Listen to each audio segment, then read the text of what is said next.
Hey everyone, it's Waddy's here today talking about map remakes in Call of Duty and other first-person shooter games, whether or not I think they're a good or a bad thing, and whether or not I think we're going to see them in the upcoming Black Ops 3.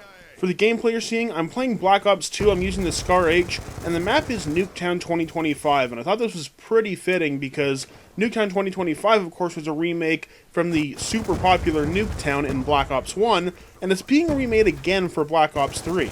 And after that, it's going to transfer into WMD gameplay on Black Ops 1 where I'll be using the FAMAS, because WMD is the map that I really want to get remade the most. As a quick side note, I'm sorry for the kind of laggy gameplay at the start here. Sometimes it happens with my recording software and there's nothing I can really do about it. But rest assured it does get better. So, moving on into map remakes now. Treyarch's stance on map remakes, they've always viewed it to be a pretty positive thing. Black Ops 1 brought Cliffside back from World at War, and then Black Ops 2 brought back Nuketown, Firing Range, Summit, and Stadium back from Black Ops 1, and then it also brought back Courtyard from World at War. And that makes it 5 remade maps in one game for Black Ops 2. And we've already seen them kind of sticking to this current trend with Nuketown already being confirmed as a remake, again, for Black Ops 3.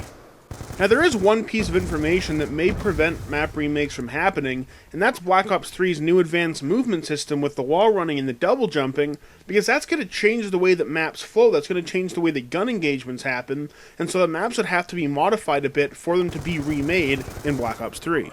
Now there's already a point against this, and that's that Nuketown has already been confirmed to be coming back. And that's really one of the smallest maps in the series, the type of thing that a new advanced movement system would ruin and make it more chaotic than it already is. And yet Treyarch clearly has a plan for this. They've already confirmed that Nuketown's coming back, so you'd have to think they have a plan for the other maps as well.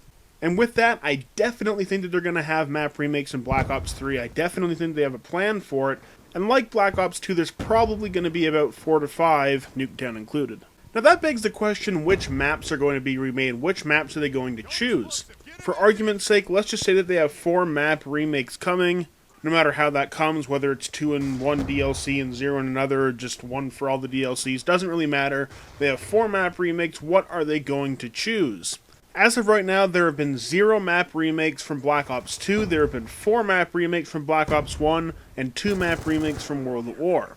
With this, I think it's pretty obvious that we can expect some Black Ops 2 maps. Probably 2 to 3. I would think 3, but if they want 1 from Black Ops and 1 from World at War, then it would be 2 for Black Ops 2. Either way, there's going to be at least 2 maps from Black Ops 2, so let's start there. What are they going to pick? I think the most obvious answer is Raid. You cannot go on a Call of Duty forum and talk about map remakes without the top comment being, "We want Raid back. Please bring Raid back right now." And this is even more evident by the fact that on the first BO3 live stream, their Friday reveal thing, there's a specific question towards David Vonderhaar and Dan Bunting, both high-ups in Treyarch, that asked, is Raid coming back? And I believe it was Dan Bunting who responded that Raid was in their top 2 or 3 maps, like most popular maps ever. So you can be assured that if they are remaking maps, Raid's definitely coming back. For the other 2, I believe Standoff was really popular in Black Ops 2. It was probably my favorite map. It had a good variety of sight lines. It was just a really well-liked map. And then Hijacked would probably be the other one. It's the map on the boat, and it's basically Nuketown Part 2, so of course it was really loved. So I think that knocks out maps that would come back from Black Ops 2. As for Black Ops 1, they really knocked out the fan favorites when it came to Nuketown, Firing Range, and Summit. I think there's really room in the game for WMD, but that's probably just my personal love for WMD being the best map ever. But I think it would definitely work well with the enhanced movement, and so I really hope that WMD is coming back. As for World at War, there's 2 options, Dome and Castle. I think Castle is the most popular map at the time. Everyone loves Castle, I love Castle. But Dome kind of fits their more current map philosophy of kind of just small and cluttered, so I think it's a kind of coin toss for those 2. Anyway, now we're going to move into the next part of the video, and that is whether or not map remakes should be done, or to the extent that they should be done. The first thing I want to do is analyze a good list of pros and cons, so we can gather a clear understanding of the benefits and holdbacks of map remakes, and what it really means for the game.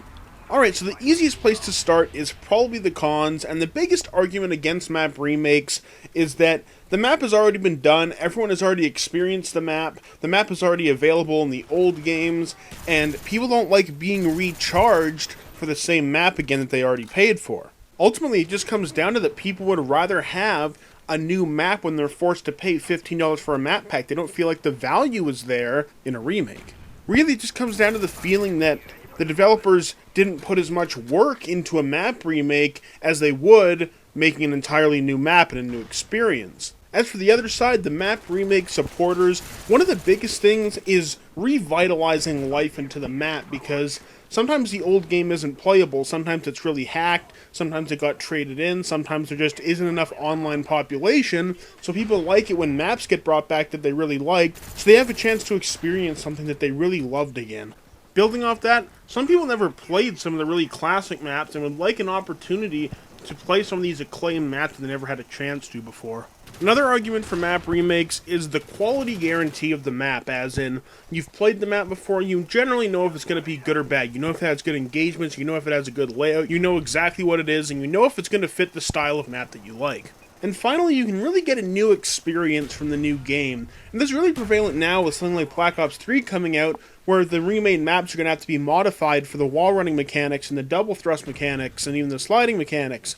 But even going from something like Black Ops 1 to Black Ops 2, it was still a very prevalent thing, because Black Ops 2 is a very, very, very different game from Black Ops 1. And so getting to play the new maps in this new kind of environment, and this new kind of play style of game is a cool thing. That's not to mention the updated texture packs that can happen, like Firing Range becoming a movie studio.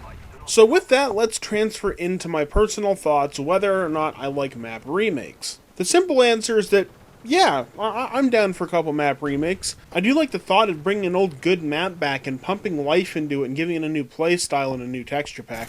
My only real concern is if they went too overboard with them, or if it was a bunch of maps that I didn't like.